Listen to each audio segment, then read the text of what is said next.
you cry when you left home? Oh yeah, definitely. I knew I'm going away for a couple of years, won't be able to see my family. So it was kind of sad experience, and so it was for the family also. Do you remember what your first impressions of Canada were? First impression was very good actually.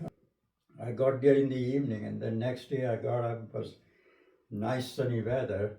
So I thought, oh, it must be nice to go out. So I just put on my jacket and went out, and boy, it was cold. Sunny but cold weather. I took a walk right up to the university campus from the dormitory. It was nice. And then people started coming into the dormitories, so I met some of them. Also, when school started, then I met my fellows. In your opinion, are the Canadian people like as nice? Canadians are pretty nice actually. I never faced any kind of difficulty or any discrimination. So it was a good experience overall. And sometime I regretted actually that I should have just stayed on, because coming back to India wasn't a good experience. When did you move to the United States of America? I moved actually at the end of 71. December 71, I left India. So it has been a long time, really. About, as you said, about 54, 55 years. How did you used to communicate to your family at that time? Just through letter writing. I mean, there was no phone. There was no phone at our home, so I couldn't call them. So I used to write a letter, which would take about 8-10 days to get there. Then they will take a couple of days to respond. And once I got their reply, it'll be another 10 days. So I used to exchange one letter in 1 month. And sometimes I used to get very busy because it was very heavy coursework and they kept me very busy. For that reason, sometimes I'll skip writing the letter. And then they will worry I'm okay, something is not right or what. Then I'll get another letter from them just asking me how things are going.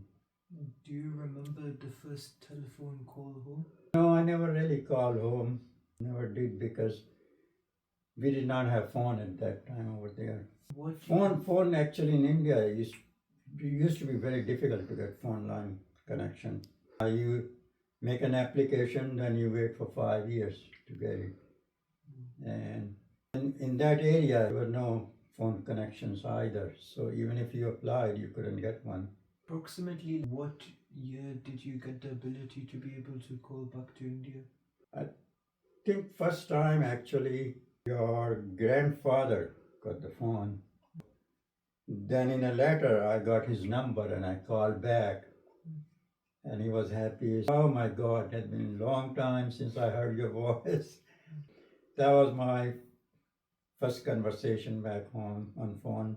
How do you think technology has made it less challenging for people to move to different countries? It has become very difficult because now the communication is easy, information availability is good. So you find out what's going on in other places. So that way, if you see an opportunity, you can apply. And generally, there's very good mobility of people moving from place to place. And also, I think there's overall acceptance of diversity at least in Western countries. So if you go to any Western countries, it doesn't seem odd. And then once people know that some of their friends or relatives have gone and rather done well, then they get motivated to go there also. It's like word of mouth. Somebody went and did reasonably well, then others knowing also want to go. So that way I think people have started moving around quite a bit. If communication was easier when you first migrated, do you think it would have been like a more fun experience? Certainly, it would have been, definitely. Communication. I would have felt a lot easier actually if communication was good. That was our last question. Thank you very much for sharing your story with us. Well, you're very welcome.